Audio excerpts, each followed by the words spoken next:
The overall goal of this procedure is to hyperpolarize carbon-13 labeled molecules using dynamic nuclear polarization, and to measure their enzymatic conversion using carbon-13 magnetic resonance spectroscopic imaging in vitro.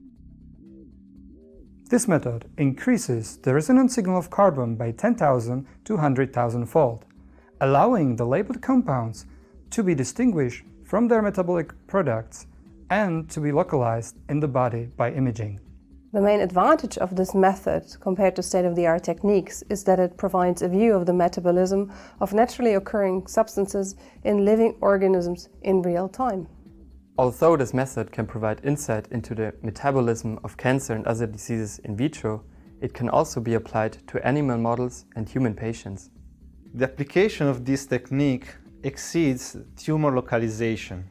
It can be used to find and distinguish metabolic tumor subtypes and to monitor treatment alongside the state-of-the-art techniques.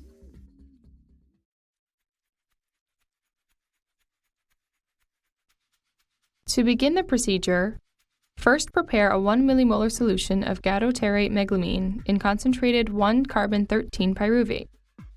Add trityl radical OX063 to the mixture to achieve a 15 millimolar final concentration, and dissolve it completely.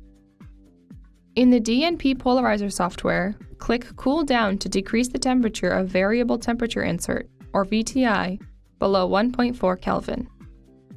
Once the VTI has cooled, place about 8 microliters of the carbon-13 labeled sample solution in a plastic sample cup.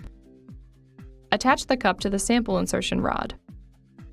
In the software, click Insert Sample.